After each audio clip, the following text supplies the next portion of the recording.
75,000 വോട്ടിന് ജയിച്ച ആൾ ഇനി 11 പേര് കള്ള വോട്ടാണെന്ന് തന്നെ ഇരിക്കട്ടെ, അദ്ദേഹത്തിൻ്റെ ജയം ഇല്ലാതാവില്ലല്ലോ. അപ്പോൾ ഈ രാഹുൽ ഗാന്ധിയും സംഘവും ഭരണഘടനാ സ്ഥാപനങ്ങളുടെ വിശ്വാസ്യത തകർക്കാൻ വേണ്ടിയിട്ട് നടത്തുന്ന ശ്രമം, ആ ശ്രമമാണ് ഇപ്പോൾ രാജ്യത്ത് നടന്നുകൊണ്ടിരിക്കുന്നത്. തെരഞ്ഞെടുപ്പ് കമ്മീഷൻ എന്ന് പറഞ്ഞാൽ ഭരണഘടനാ സ്ഥാപനമാണ്. തെരഞ്ഞെടുപ്പ് കമ്മീഷൻ ഇതിനു മുൻപ് 25 തെരഞ്ഞെടുപ്പ് കമ്മീഷണർമാരെ പ്രധാനമന്ത്രിമാരാണ് നിയോഗിച്ചത്. അന്നൊന്നും ഈ തെരഞ്ഞെടുപ്പ് കമ്മീഷണർമാരുടെ വിശ്വാസ്യതയെക്കുറിച്ച് ആർക്കും സംശയമില്ലായിരുന്നല്ലോ. BJP 2 സീറ്റ് മാത്രം കിട്ടിയിട്ട് പരാജയപ്പെട്ടപ്പോഴും BJP ഒരിക്കലും തെരഞ്ഞെടുപ്പ് കമ്മീഷണർമാരുടെ വിശ്വാസ്യതയെക്കുറിച്ച് ചോദ്യം ഉന്നയിച്ചിട്ടില്ല.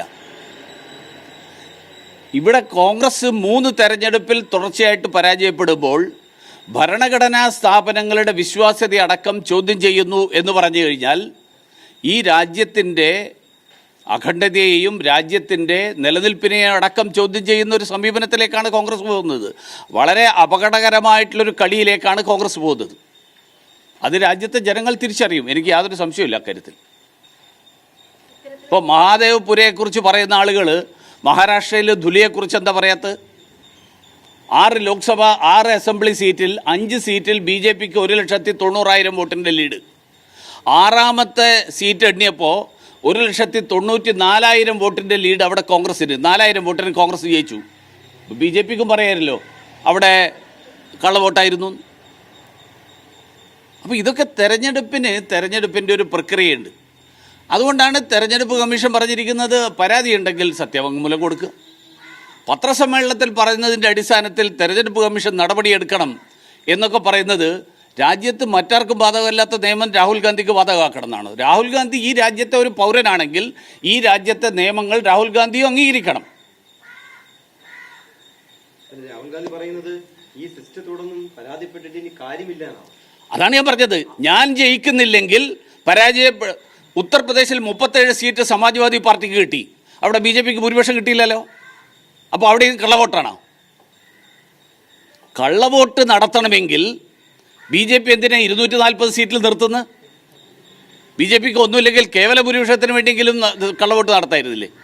അപ്പോൾ അതുകൊണ്ട് ഭരണഘടനാ സ്ഥാപനങ്ങളെ സ്വയം ജനങ്ങൾ അംഗീകരിക്കാതിരിക്കുമ്പോൾ ഭരണഘടനാ സ്ഥാപനങ്ങളെ അടക്കം ചോദ്യം ചെയ്യുന്ന സമീപനം, ആ സമീപനം ഈ രാജ്യത്തിൻ്റെ അഖണ്ഡതയോടും ഈ രാജ്യത്തിൻ്റെ ഭരണഘടനയോടുമുള്ള വെല്ലുവിളിയാണ്. അതാണിപ്പോൾ രാഹുൽ ഗാന്ധി കഴിഞ്ഞ കുറച്ച് കാലമായിട്ട് നടത്തിക്കൊണ്ടിരിക്കുന്നത്.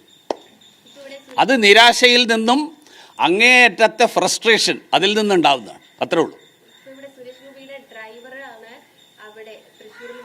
ഞാൻ ചോദിക്കട്ടെ, സുരേഷ് ഗോപിയുടെ ഡ്രൈവർ, ഇനി അഥവാ സുരേഷ് ഗോപിയുടെ ഡ്രൈവർ വോട്ട് ചെയ്തു, സുരേഷ് ഗോപി തൃശ്ശൂർ നിൽക്കുമ്പോൾ സുരേഷ് ഗോപിയുടെ ഡ്രൈവറും അവിടെ പോയില്ലേ? സ്ഥിരതാമസക്കാരനാണോ അല്ലയോ എന്നുള്ളത് അയാളല്ലേ പറയേണ്ടത്. ഞാൻ പറയട്ടെ, ഞാനും നിങ്ങൾക്കും സുരേഷ് ഗോപിയുടെ ഡ്രൈവറെ എനിക്കറിയില്ല. സുരേഷ് ഗോപിയുടെ ഡ്രൈവർ സ്ഥിരതാമസക്കാരനാണോ അല്ലയോ എന്നുള്ളത് സുരേഷ് ഗോപിയുടെ ഡ്രൈവറോട് ചോദിക്കണം. ഇനി സുരേഷ് ഗോപിയുടെ ഡ്രൈവർ അല്ല, ഞാൻ പറയട്ടെ, സുരേഷ് ഗോപിയുടെ ഡ്രൈവർ 2 സ്ഥലത്ത് വോട്ട് ചെയ്തോ? രാവിലെ തിരുവനന്തപുരത്തും വോട്ട് ചെയ്തു, ഉച്ചയ്ക്ക് ശേഷം പോയിട്ട് തൃശ്ശൂരും വോട്ട് ചെയ്തോ? അല്ലല്ല, എൻ്റെ ചോദ്യം ഇയാൾ 2 സ്ഥലത്തും പോയി വോട്ട് ചെയ്തോ എന്നുള്ളതാണ്. അങ്ങനെ നിങ്ങൾക്ക് തെളിവ് വല്ലതും കിട്ടിയിട്ടുണ്ടോ? ഞാൻ ചോദിക്കട്ടെ, അതിനാണല്ലോ തെരഞ്ഞെടുപ്പ് കമ്മീഷൻ വോട്ടർ പട്ടിക പ്രസിദ്ധീകരിക്കുന്നത്. പ്രസിദ്ധീകരിച്ചതിന് ശേഷം അത് തള്ളിപ്പിക്കായിരുന്നു ആർക്കെങ്കിലും? അയാൾ അവിടെ സ്ഥിരതാമസക്കാരനല്ല എന്ന് ചൂണ്ടിക്കാണിക്കാമായിരുന്നു. എല്ലാ പോളിംഗ് ബൂത്തിലും ഒരു BLO ഉണ്ട്. രാഷ്ട്രീയ പാർട്ടികൾക്ക് ബൂത്ത് ലെവൽ ഏജൻറ്റുമാരുണ്ട്. അവരുടെ പണിയാണിത്. അതല്ലാതെ തെരഞ്ഞെടുപ്പിൽ തോറ്റതിന് ശേഷം അങ്ങനെയാണെങ്കിൽ പിന്നെ എന്തിനാ അവിടെ DCC പ്രസിഡന്റിനെ മാറ്റിയത്?